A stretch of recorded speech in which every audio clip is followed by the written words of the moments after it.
I think we're good whenever you're ready. Okay. Let's see. I gotta try to remember how we started last time. We just kind of said hi. I mean, it could be whatever you want. It's Heck, true. this could be the intro for all I care. This could be the intro. Well, hello everybody. Welcome back to another episode of the Everything is a Spring podcast. Derek, how are you doing today? Man, Jim, I've been waiting for this all week. I'm so excited. How are you doing? I've been I'm doing great. I've been looking forward to this all week as well. So, Derek, we released our inaugural episode last week. We actually dropped it on, was it Saturday evening or was it Sunday Let me morning? see. We recorded Saturday evening, I think, between all of the problems. I think, what, Sunday afternoon, give or take? Exactly. So we were we were live for all of 12 hours I maybe think, yeah, we before didn't even big make it to the morning. before big podcast came after us. Dude, I Uh swear, I pissed off Boston. Somebody at Spotify for podcasts was just like, absolutely not. Shut them down. They've gone too far. Get him out of here. Yeah, so can you how do you feel being a famous podcaster, Derek? How does Famous? it feel? Oh man, you know what? Let me be honest with you, Jim. I knew fame was for me a long time ago. So it's nice that the rest of the world is kind of getting with the program. No, but seriously, it was interesting, right, Jim? It was Monday, so I'm groggy for work. Jim texts me in the mornings just like we've been made, And sure We've been enough, had. like our entire Spotify account got disabled. And to this day, they won't tell us why. So I haven't, maybe it was a glitch. Maybe I didn't, because I signed up through like another service instead of Spotify directly. They were just like, surely this is a scam. Content this good? Unheard of. Unheard of, unavailable on Spotify. So yeah, one of the things I think that's really interesting about this, so going through kind of the customer service process for Spotify, how was that? I gotta say, admittedly, I was a little heated at first because I did have to talk to like three separate people in rapid succession to like get to the right folks. But I gotta give it to the Spotify podcast email support people and the Spotify email support folks. They had us back up and running within 12 hours of sending the email after we did have to do the whole rigmarole. My only complaint, because I'm an old man at heart, they don't have, a telephone number. They don't have like an email site. Like the first thing they ask you to do is tweet them, like DM us. And that's when I eventually got to, they were like, okay, cool. Let's see if you can help your problem on Twitter. They couldn't on Twitter. So then they sent me over to the Spotify for podcasts where they have like their own embedded chat window thing. I was like, sweet, this is the place, right? Wrong. There's actually email that they want you to do for these specific account inquiries. But once we got to that team, they were super nice. They were like, they couldn't tell us why we got deleted, but I assume it had something to do with just like password setup, right?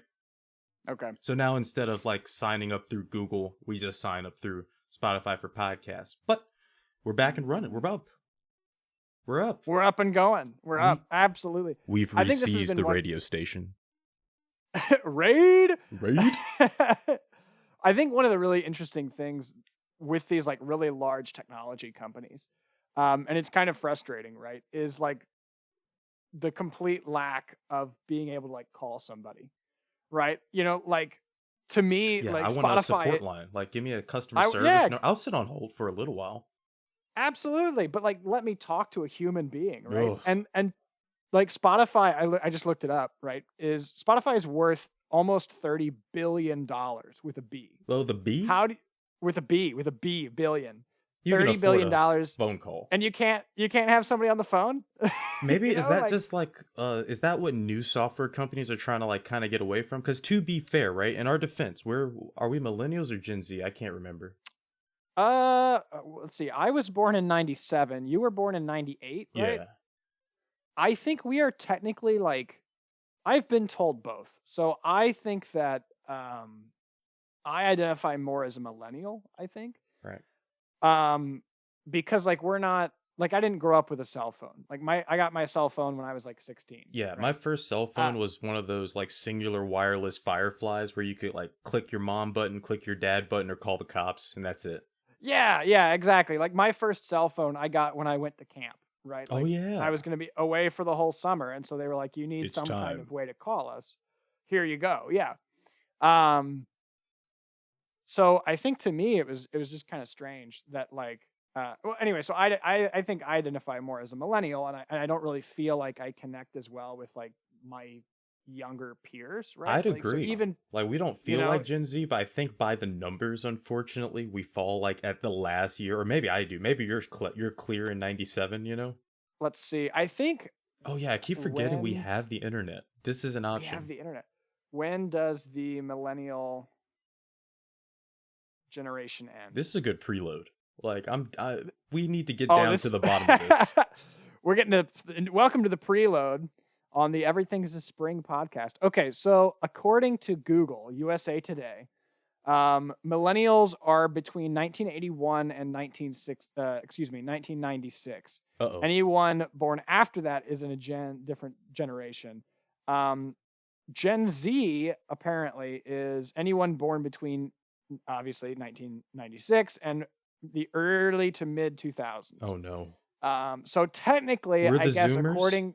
according to USA Today, we are Zoomers. Oh, come on. Um, Well, that's but I fine. don't know if I really feel that, right? And so That I don't sounds know like the most exactly. Zoomer thing though, to not identify as the generation you are. That's That's true. That's true. that sounds brand. I just really don't like labels, you Me know. It's neither. But I guess my whole point in bringing that up, right, was good to know that we're Zers. We would rather, most folks would rather like impale themselves on a ancient halberd than to get on the phone and talk to somebody. At least that's been that's my true. experience, right? So maybe Spotify is trying to like get hip with it, and they're like, "Hey, you can text us, you can tweet us, but we don't even have a call center." We don't want to talk to you. I think it's funny because so actually I asked that question because I also have an experience with large media companies and customer support, and that's Instagram, right? So I lost my Instagram account; it got super hacked, and I couldn't get it back. And I tried to go through like the Instagram like help services or whatever, and they're terrible. They're almost Yeah. non-existent. It's like you can Um, if could you DM us on Instagram? It's like, "No." I can't. I don't have an Instagram, and it's almost a $50 billion company. 50, like it's just absurd. You I know, know it makes sense, right? Cuz I think, do you use Spotify Premium? I do. Me I too. do. I've given them what, $5 a month when I was a student, $10 a month every year since Spotify was popular, and I'm happy to do it, right? It's just $30 billion. They were like call center. Maybe that's how they make all that money. They Nah. just, Yeah, it is right. They're just like we don't care about the customer support. We'll save. We don't have to pay all those salaries of all those true. people, right? But I Um, was impressed. Like I was upset at first because it's really hard to hit a road bump as soon as you start, right? Especially one it that is. seems kind of like uncertain, I guess. Yeah, it But was like so arbitrary. right, but they did get us going. We didn't get like banned because we made fun of Boston, thank goodness, because that's probably gonna happen again. And yeah, we're Oh back my in gosh. business.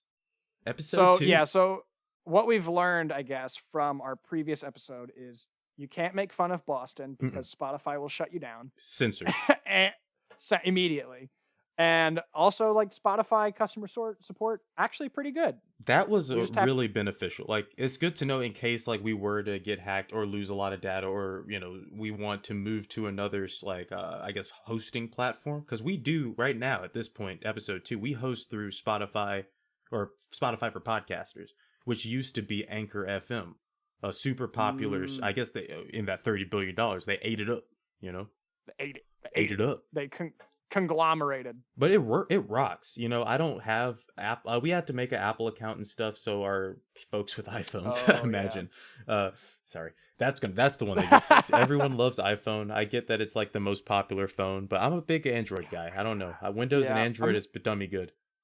I'm not a huge fan of the Apple as a corporation. Yeah, you got to It's like have their all of it, or practices and nothing stuff. works, right? Right. Yeah. Yeah. Like the amount of integration, to a certain extent, I understand. Like it's very convenient, right? It's a Like good that business model integration. too. It's like, hey, buy our laptop if you want to see your messages on your phone, and if you want to use the phone, you gotta. I'm surprised they haven't made you do like Apple specific Bluetooth headphones, but they've done it with like the watch. They just now got on board with USB-C, and everyone's just like, Apple, thank goodness, they're so innovative, and everyone else is just like, Oh my! my It's like laptop uses we've had USB C for like a decade almost. everything uses USB-C because it rocks. Like that fast charge. Like Jim, how long does your phone take to charge from like zero? Oh, maybe like an hour and Maybe. a half. But I Yeah. also have like a pretty old phone, so like you've got to understand that too. I got a Um, fairly new Pixel, not the newest one. But and it y- hour and a half. If I can go from 1% to 99 and it won't yeah, the battery's great. But enough yeah, product and placement for folks we're not getting sponsored oh, that's by. true. Yeah, Hey, I have a redacted phone redacted. because we're not sponsored by that company. So. Yeah. Google, forget all that praise. Forget it. Exactly. We should go back and bleep out all the different people that we've mentioned that we're not Everyone but sponsored by. Spot. Do you actually want me to? Because I will happily do No, no, no, no. that. Maybe maybe for funny we could do it like once or twice. But I think like if we're bashing them, like we don't have to bleep out Apple because we're bashing them. Yeah, right. We want them to know. But we want them to know. We What's the want worst them thing to they're know going to do? that. Send us an iPhone we're not going to use? Well, they're probably going to take us down, right? Like if I've learned anything from big podcasts, like they're going to just like Oh, true. WWE super slam our podcast. Dude, if we get RKO'd from the top rope by Company Redacted, I mean, catch us on Redacted. Sorry about it. There you go. You know, there's no such thing as bad press, is what I understand. Oh, no. So, I guess, anyway, hey, I'll take it in the world of content. But, Jim, I think that's our preload. that's We're our on and cooking. preloads. Let's segue into the main event of today.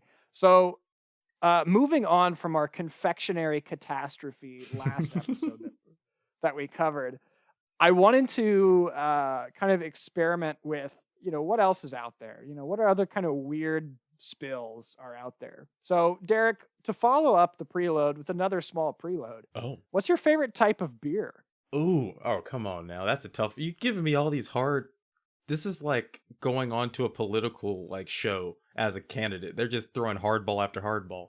Oh, yeah. And no matter what you respond with, like you're going to get slammed. Oh, I know what I'm gonna say. My favorite beer has to be the memory of the crisp, refreshing taste of Coors Light Summer Brew. However, it doesn't Baba exist. Chew! It doesn't exist anymore. So I guess, let's say like a Terrapin. I'm an Atlanta guy. Terrapin served almost at every bar I go to. It's a good beer. Fantastic. Well, Derek, in keeping with our last episode's general pacing, what would you do if you had between, I don't know, 128,000 or 323,000 imperial gallons of Terrapin? Imperial. Okay. That's a lot of beer, Jim. All right. So like That's I a lot said of last beer. week, plan A is my original plan thinking drink it, right? I'm not that many gallons. What's the difference between an imperial gallon and a gallon? So that's going to be between, it's not much actually. So it's 154,000 or so it's between 154 and 388,000 US gallons. That's a lot of beer. It is a lot of beer, but so an imperial gallon is a little bit bigger than a regular gallon, but not by much. I mean, you got to feed all those stormtroopers, right? Exactly. Well, so today, Derek, we're going to be talking about the unfortunate spillage of about, let's just call it around 200,000 gallons of beer in the city of London. Okay, so we're jumping across the pond this week. We're jumping across the pond and we're jumping back in time on wow, I'm just going to redo that. No, take your time, Pastor. We got all day. On October the 17th, 1814, a 22-foot tall wooden vat of fermenting porter burst asunder and flooded the surrounding slum, which was known as the St. Giles Rookery.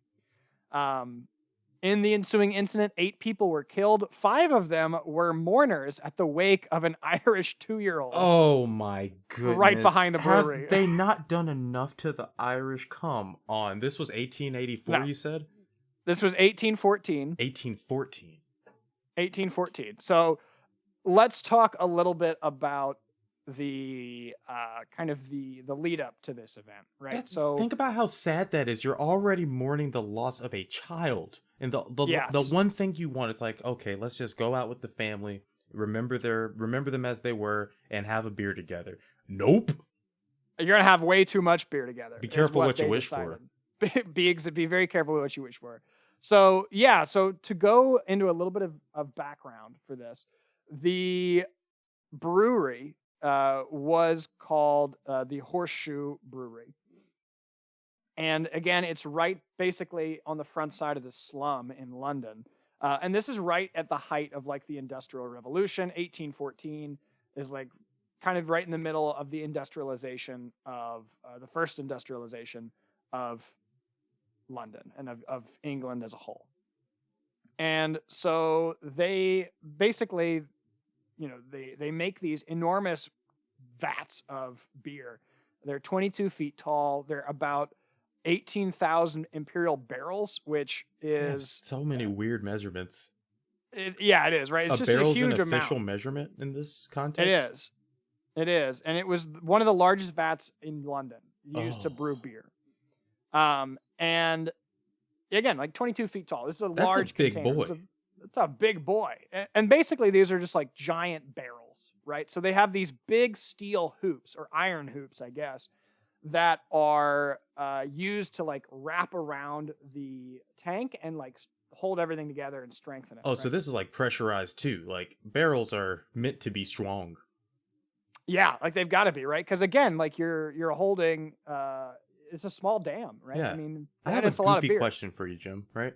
Yeah, what Is you got? beer in 1814 the same as like is it the same idea of beer what we have today, or is this completely different, like as a substance? Is it carbonated? Is it more like in what we consider ale back in the day?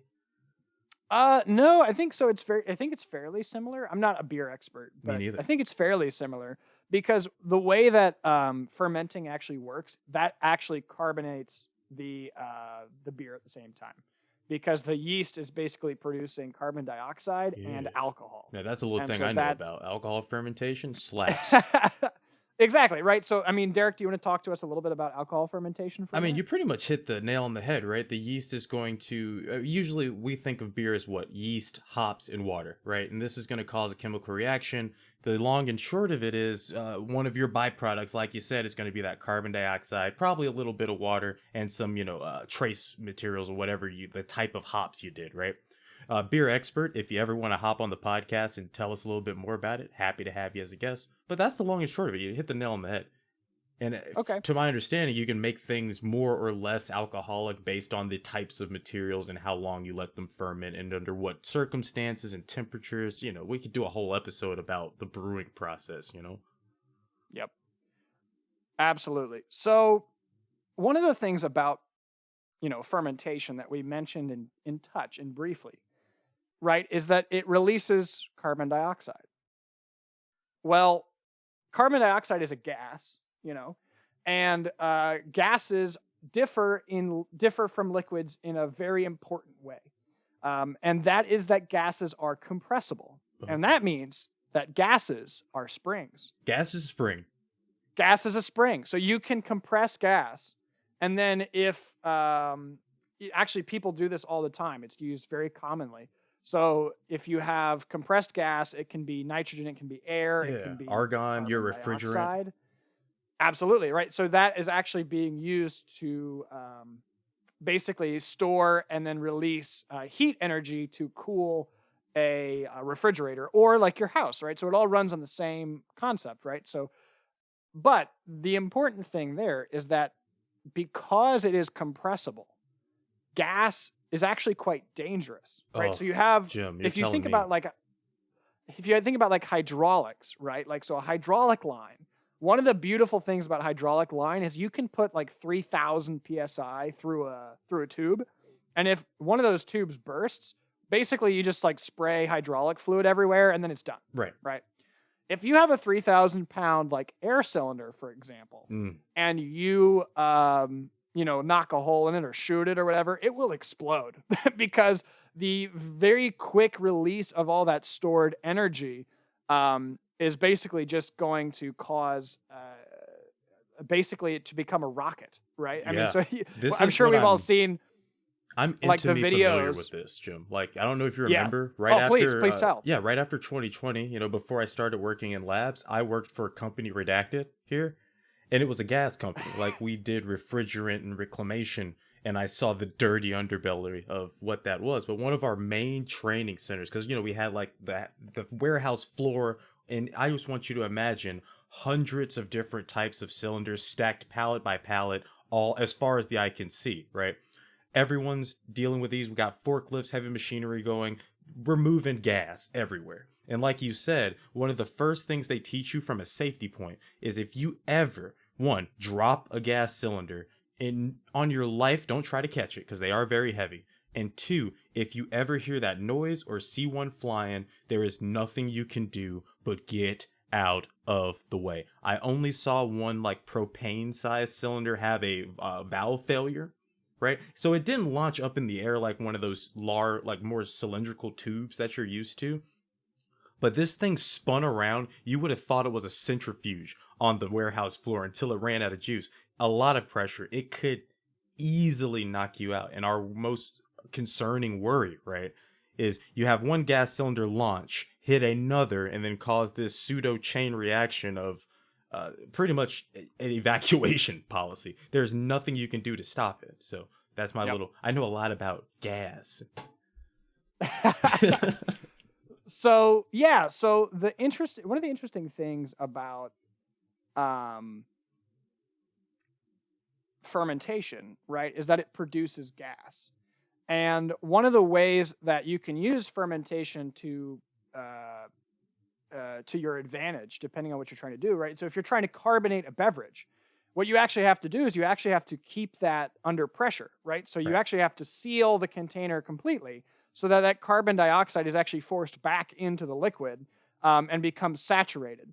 And that is what causes the bubbles, right? Mm-hmm. So then when you depressurize that container, all the carbon dioxide that's trapped in the liquid can now come out. And so that's how carbonation works, right? Is basically you have carbon dioxide that's forced into or dissolved into a liquid, and then once it's no longer under pressure, it's able to come out in the form of bubbles. Right. And you're used to that with like opening your can of Sprite or like Pepsi or whatever. Yes. Right? Yes. And how you know and temperature affects this like considerably. Yes.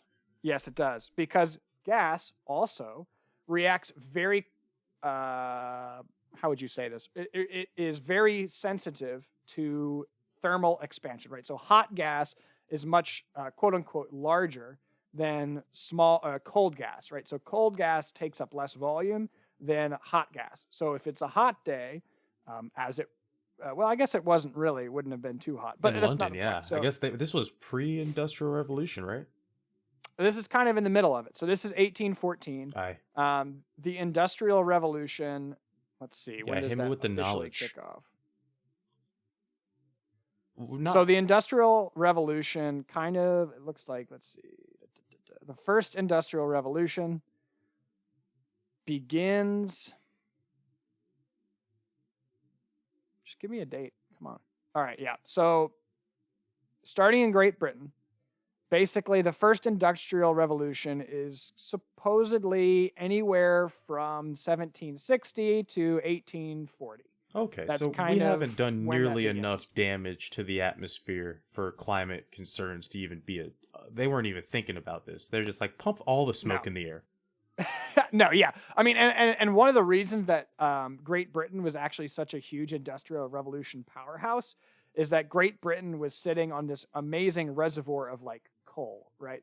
So they had basically very cheap and accessible energy that they were able to use to create steam engines and steam factories. And basically they were able to get away, right? Because before this, the only consistent way to power machinery is with a water wheel, right? So you have to have a river, which very much limits the ability of a society to, right? There's only so much river space, right? And then that's a whole cut note. Like, how do you choose whose factory is it? First come, first serve. Whoever has the power, I guess.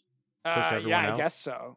I guess so. Whoever has the money, right? So right, we were using whale oil like right before this. Right. Yeah. I mean, so once you get away from the rivers, and steam is interesting, right? Because steam also is a spring. It's a gas. It's a spring. And you can put in heat energy to it to make it more expansionary, right? So like that's how all of these technologies are powered initially is with steam. And so basically you're heating water and then you're storing that, that steam is basically expanding to release the energy that it has built up with heat, and then it's also being compressed and stuff like this. Should we talk about why for the listener, right? Why gases matter as far as the temperature, like, because to me it goes back to like states of matter, right? It's easy Oh to yeah, think I guess about so. solids. Long and short of it is atoms don't move very fast unless they are a different phase of matter, right? So solids, they don't move very quickly, Right. but they're vibrating all the time, right? That microphone in front of your face, the glasses on your head, your beer bottle, right? When you think about liquids, the molecules are much more fluid, to use that word. They're moving a lot more fast, right? If I boil water, I'm making those molecules move a lot quicker, bouncing off of each other. The thing about gas, and like you said, what makes it so dangerous is it's already moving fast at room temperature for most gases, right?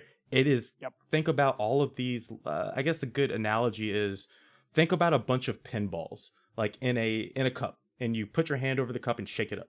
Those pinballs are going to bounce around each other over and over, making each a more energy, right? We can scale this reaction up to the max and think about like a nuclear reaction. But for gases, the hotter the gas, the faster those like pinballs are going to move, right? The more often they're going to hit against this container, and more turn it over to the physics guy. This is where we get pressure, right? When we talk about these pressurized containers. Yes. So one of the ways that you're right. So the gas law is PV equals nRT, right? So the pressure and volume of a gas is directly proportional to the temperature of the gas, and then the N and the R are just constants. The N, I believe, refers to basically how much gas you have. That's like the moles of gas, I think, if Moles. memory serves. And then the R is just a constant. It's the universal gas constant. Doesn't it start Um, with an 8 or something? yeah, I don't remember it off the top of my head. Let's see. This is why we has the Google. PV Because like, you remember when your equals professors were nRT. like, "You're gonna have to memorize this," and it's programmed into every calculator. Yeah, so I was correct about everything, What you got? and then the universal gas constant is 8.3144626 blah blah blah blah blah joules per mole, or per Kelvin per mole, right? So basically, all that it means is it's just a number to make the math work. Right. But It PV scales equals it for you. nRT. Exactly. So the important thing to note from the universal gas law is that pressure and volume are directly proportional to temperature, which means if you hold your volume constant, like you would in a sealed 22 foot tall wooden and metal vat, and then you increase your temperature or your pressure, um, or in this instance, you're actually introducing more gas, right? So the N is the moles of gas. And because you're fermenting beer, You're gas making is carbon being dioxide. produced by the yeast. So your pressure and your volume, but you're holding volume constant, is directly proportional to your amount of gas and your temperature. I got a Let's bad assume that feeling that we're not going to keep that volume constant much longer. we're going to try to keep that volume constant. But yes, that's the problem, right? So because the amount of gas is increasing in this tank, and that means the pressure is increasing in this tank. And at a certain point, the strength of the tank can no longer hold the volume constant. And that is when you have a vessel failure, right? Pressurized vessel failure. I feel like I've heard this one And before just last week. just the other day, we had this. Right, exactly. And we're talking about the same thing, basically. So we're talking about the hoop stress of the vat. And that is basically when the vat is intact, the primary stress is traveling in a circular path um, around the vat of beer. And again, because these are reinforced with steel bands, steel is very, very strong in tension. And so it's able to support that load. But let me give you a little bit more background now that we kind of know where we're going. So around 4:30 in the afternoon on the 17th of October, 1814, one of the clerics sees that one of these big steel bands, which, by the way, weigh like 700 pounds, these are massive steel beams, or bands, excuse me, that go around the vat, had slipped. Right? So and the way that these are basically just like friction fit in place. They're Oh, just there's like, nothing like. I guess you can't no. compromise the container by welding it or like trying to drive something through it. They're just Yeah, pressurized yeah. Well, bands. remember this is like a giant barrel. How So do they the tighten besides them? the container, you actually just pound them with. You basically just beat the shit out of it with a hammer. Is that every So answer to the 1800s? yeah, Just smack it with a hammer over and over. yeah, yeah. So this is basically just a giant barrel. Keep that in mind. And the way that barrels are made, right, you kind of have these like football-shaped pieces of wood, and those all get bent together and then held in place with these steel hoops. And the steel hoops are tapered to match the curvature of the barrel, and they're actually just friction fit. So you just drive them down onto the barrel with hammers, and you have to kind of like go around. Barrel making is its own amazing art. It's beautiful. But you basically just drive these hoops down onto it with a hammer, and then the friction is what holds it in place. Okay, so you're And planning to put more pressure on it. So I guess when the thing's being built, right, it's not pressurized. correct. It's not like what we would No, consider a pressure vessel today, like a boiler maker, right? correct. Okay. Yeah. So these are not considered to be like pressurized vessels. And in fact, most barrels actually leak. So the Oh. ability for them to hold pressure is a little bit suspect. Is that anyway. on purpose? Is that a feature or bug? Uh, it's just because, well, it depends, right? So because wood is an organic material, it's actually very difficult to engineer. Because the wood, wood is going to expand and contract with changes in humidity, and that can cause problems in wooden structures.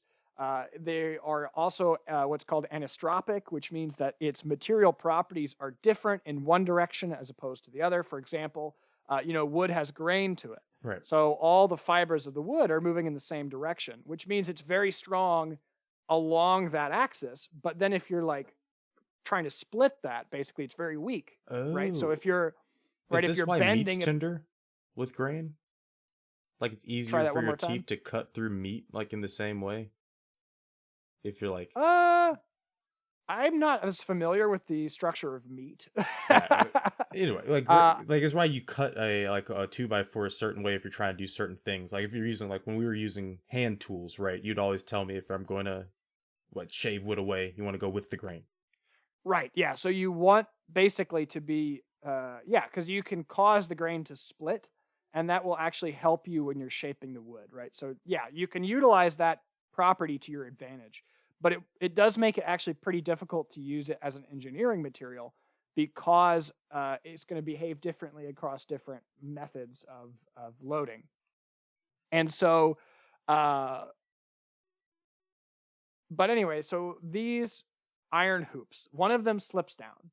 And as the bands had slipped off the vat 2 or 3 times a year, Oh, this is they normal. weren't concerned about it. They were just like, oh, this is normal. I'm not worried about it. Get the hammer. Um, get the hammer, we'll smack it back in place, and it'll be fine. Yeah, basically. And they were told no harm whatsoever should ensue. That's the And last then thing you say ever when you're running a business, building something, breaking something apart. Never say that sentence ever. Yep. Yep. And then so basically the manager in charge or his supervisor is like, hey, just tell the guy, one of the partners of the brewery, to get it fixed later. And we're just gonna keep going on with our day. Okay. So about an hour later, the vat, which he had not even actually delivered this note with no indication whatsoever, bursts. It just pops open. And Oh, because this is at the bottom of the tank, because the hoops are gonna fall down, so the bottom of the tank just opens up, and all this beer just how much of beer onto again? the floor. You said The, 200,000 gallons, just about?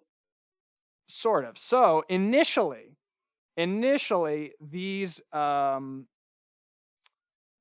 these barrels, each of these vats holds what? Like, was it 100,000 imperial barrels? Oh, excuse me. It's 18,000 imperial barrels, which is about 81 tons of beer. That's a lot of beer. It's a lot of beer. It's a lot of beer. So, right. So it's actually not the entirety of the spill yet, but basically the force of the spill hits other things in the warehouse, and it basically destroys other vats of beer, and then those also spill out, and then now there's just an enormous amount of beer going everywhere. You have a chain So reaction of vat failure. you have this chain reaction vat failure, and it blows out the back wall of the brewery and then destroys. It's like the bricks fall over and they kill somebody in the brickyard. Oh no. And then they also, like, this wave of beer hits. It's a 15-foot high wave of beer that sweeps into the rookery, the Giles Rookery slum, and destroys like several houses. And then yeah, Holy. so there's this young girl and her mother having tea, and they get killed. And then this there's this family who's having a wake for this 2-year-old boy, and they get killed. That's super And sad. then it's terrible, right? And You're already they mourning. it's horrible. It's horrible, right? And then so basically there's this it's really low lying kind of poor quality land, right? Because it's a slum, And it's and London that's where too. Like, is and it it's very London. hilly? It's not like there's No, much it's place very for it to flat. go. Yeah, it's very flat. So like literally everybody's cellars get filled with beer. Any Right. other day, that would be a celebration. Exactly. So all of these people's homes are flooded with beer. There's people who are dead.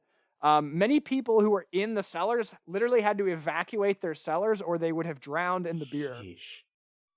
Um, everybody in the brewery survived. Really? Yes. That is immaculate.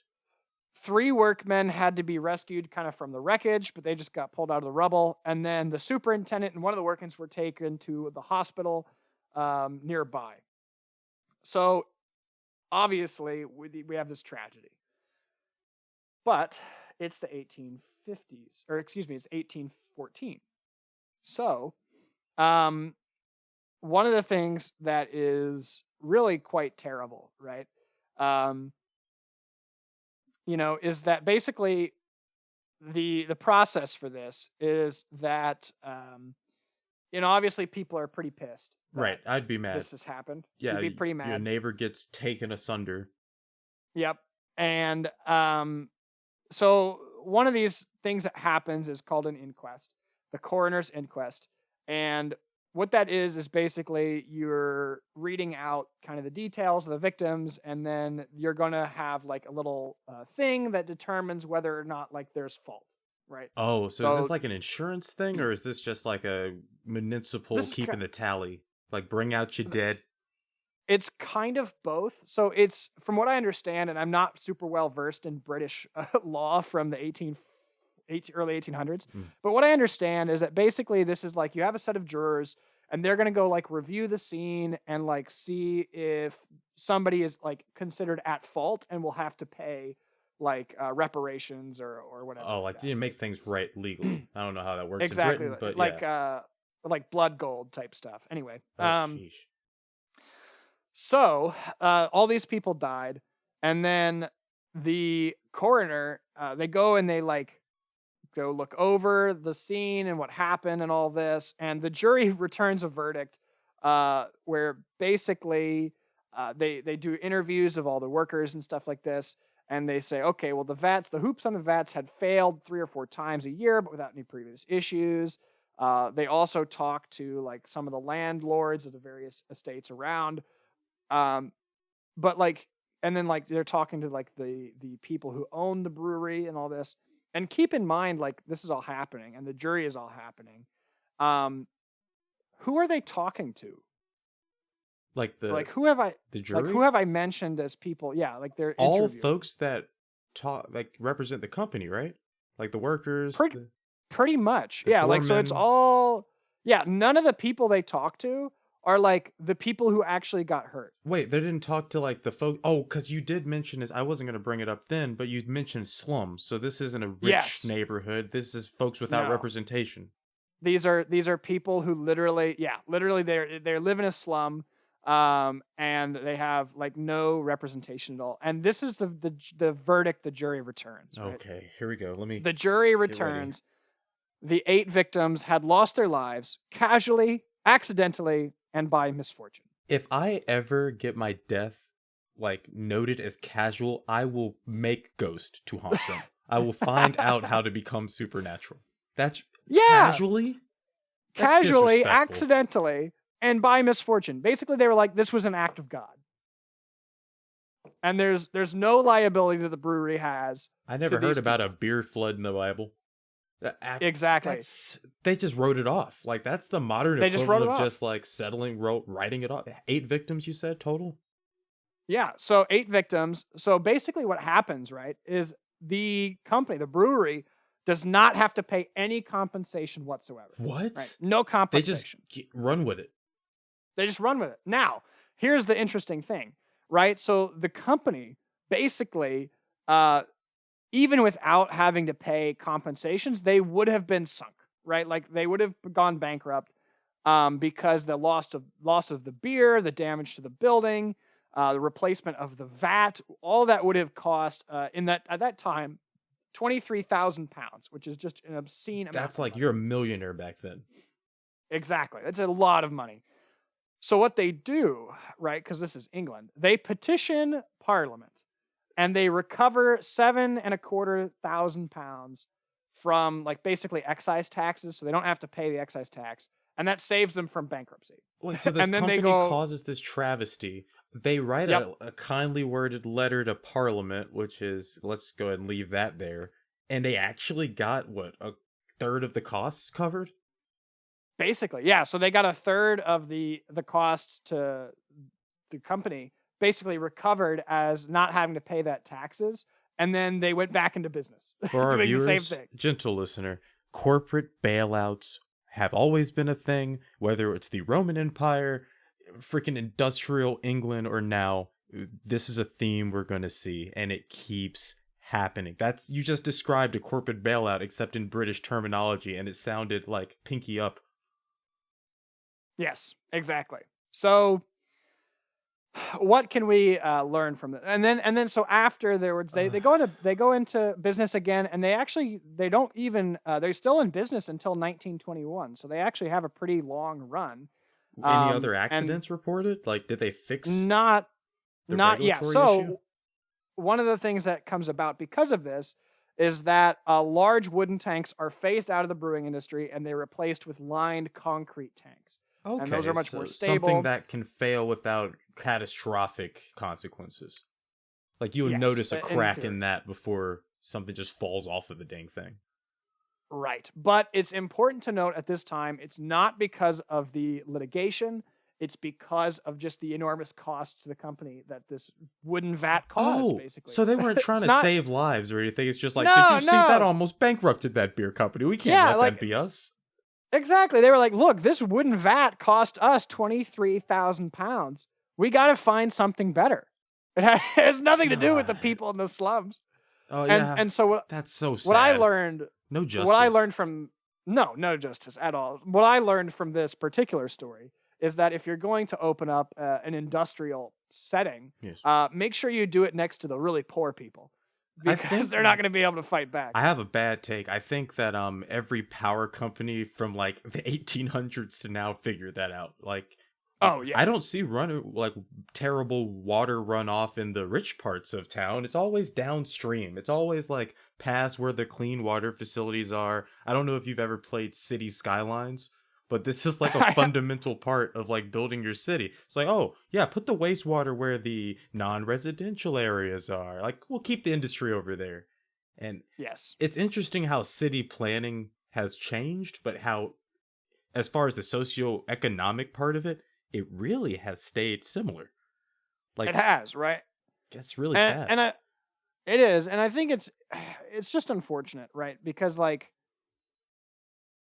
it makes sense that the land next to these types of industrial sites are going to be it's going to be less Less safer. desirable Yeah, land, it's right? cheaper. It's probably Yeah, easier to maintain or like more spacey if compared to like your suburban. I'm not suburban. I guess at this point, urban areas, right? right. And to a certain extent, like that does actually allow people of a lower income level to purchase land and become, hopefully to kind of build this generational wealth. But like the flip side of it is like you have to be very careful about like this type of kind of corporate oversight that can lead to the destruction of life next to and adjacent to their sites. Yeah. And that is something again like these corporate we can talk about this in our future episodes where in America like these types of events happen and the regulations again are written in blood. Yep. And this was 1814. This was kind of before people thought about life as something that was potentially like sacred. Right. You're I just think one of another brick in the wall that falls onto your yeah, house. you're just another cog in the machine, and like that was a very industrial revolution, like kind of concept was like life is cheap, Yeah, your value right? was your work. And I Exactly. think folks figured it out like in situations like this and throughout, like, up to World War II. When you're the small guy, you're the slums, you're the ghetto, the trailer park, whatever you want to call it, you're the like lower income areas, you have to look out for yourself so much because Yes. no one else is looking out for you, at least on a governmental level. And it's Yes. sad that we're seeing kind of that theme is ringing in our politics today in the way that folks think, right? As Absolutely. And regulations have you gotten can better, see, but have they really everywhere? yeah, and like you can see that dichotomy, right? Because it's really only, in my opinion, it's really only in the kind of the spread of democracy to kind of the masses, right? Like the working class has a significant vote, all this type of stuff, that we have seen improvements in this, holding corporations, holding companies accountable for their oversights and for their damage that is incurred because of their activities, right? Um, and that's really only, even now, that's really only something that's just beginning to be discussed. Like we have Right. these coal It was companies kind of and stuff like this. taboo, like Yeah, early in our lives. yeah, Like people are just now starting to talk about their pay, let alone unless you're in that blue collar work.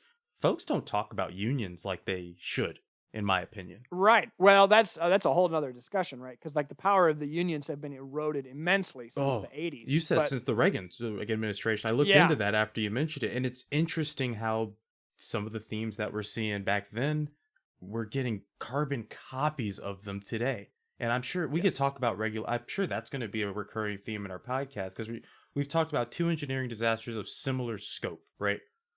right, Similar scope, and we're seeing the to bring it to modern events, right?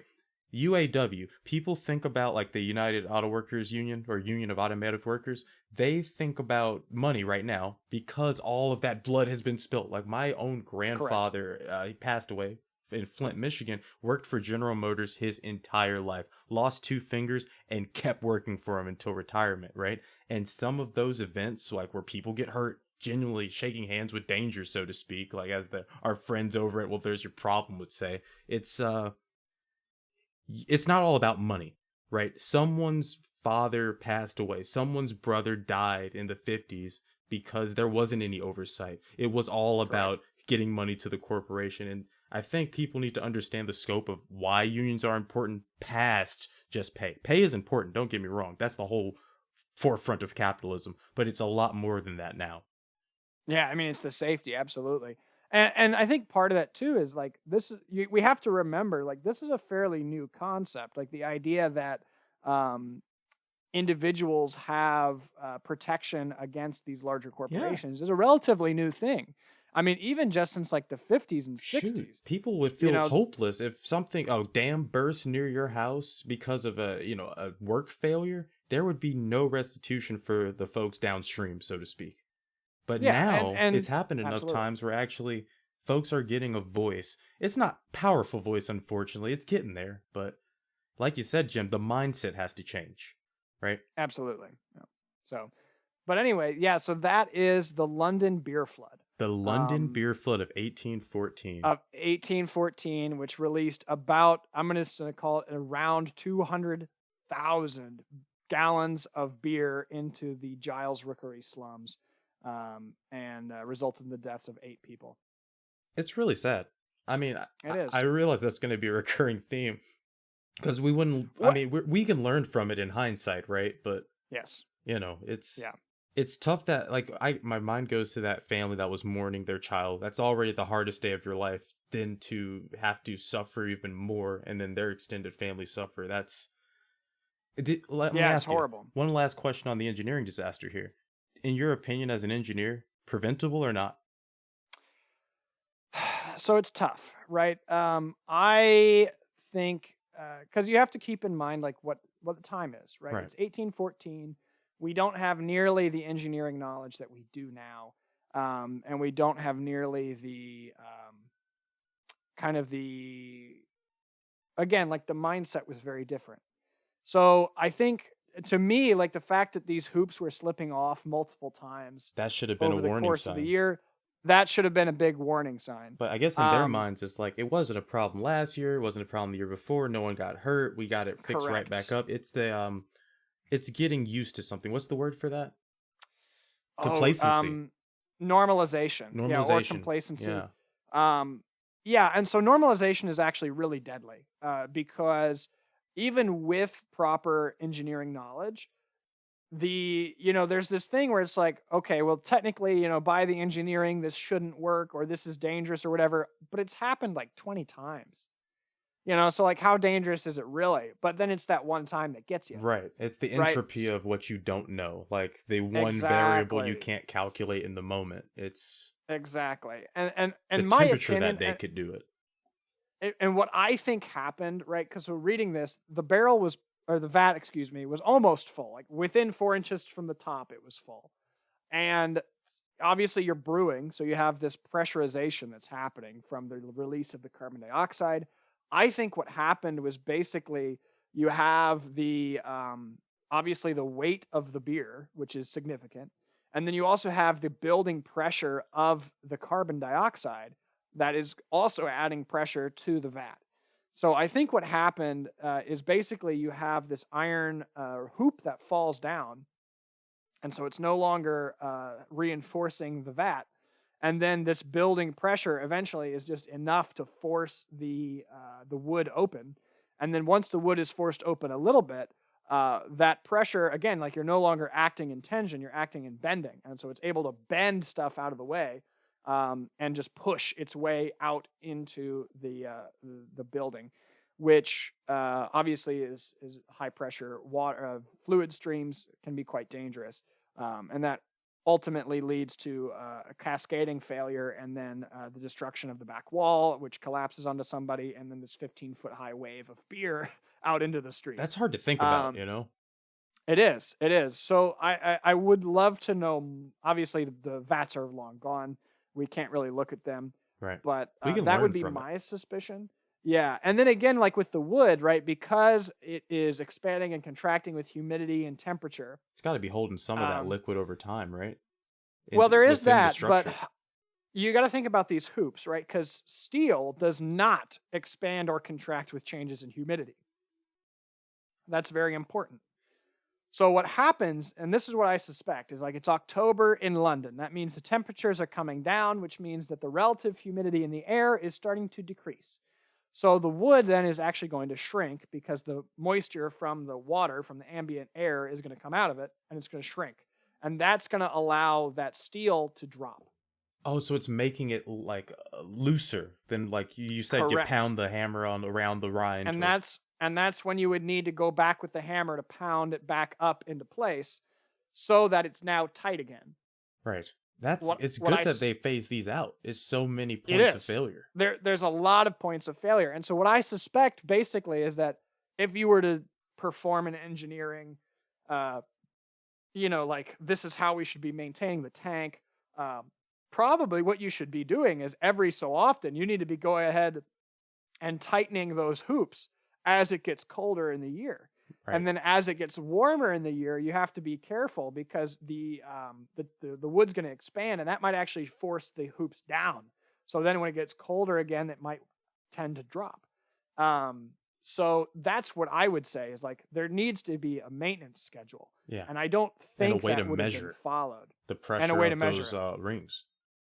Absolutely. So, and the pressure of the fluid in the tank, right? Like, because that gas buildup, I think, is a significant factor that caused this. Right. And it Because tells you what you need to know because they're like, oh, they're measuring it by 4 inches of liquid in the tank instead of by like what we would do today.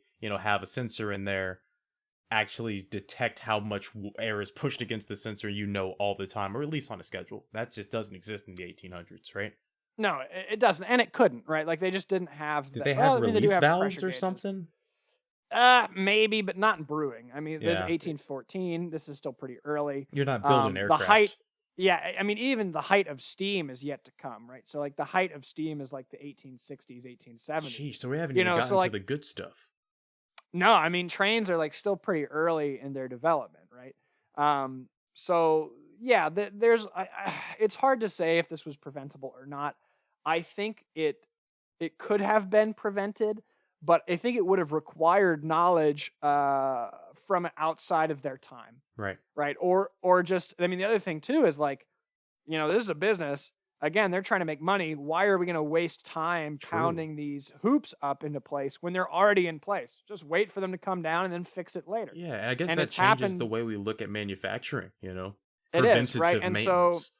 this preventative maintenance, because it hasn't failed yet in the human mind, it's like, oh, we don't have to worry about it. Right? This has happened, Sheesh. 12 times over the past 3 years. We don't have to worry Surely it's about it. fine. We'll deal with it later. For now, just go ahead and keep doing what you're doing. And that's kind of that human nature coming into play. So this is, to me, like, this is a really good example of like what happens when there is absolutely no systems in place to prevent The this type human of nature catastrophe. problems. Like human failure is a Yes, part of every calculation, whether you're talking about microbiology, physics, or engineering, right? absolutely. People get Absolutely. tired, things fail. Dang, that makes me sad, man. Like it is It tough because is. I It's think it's tough. worth asking if it's preventable or not. Because sometimes it is raw human negligence. Sometimes we're just gifted with unfortunately, the lessons of folks that have failed. Like Yep. the reason we Yep. have boiler makers as a craft even today is because enough pressurized tanks exploded. Someone had to become Yeah. a pro. Absolutely. And so that's, I think, what we have to take away from this is that this was a tragedy, but it starts the industry thinking about safety, even if it's from a monetary perspective, right?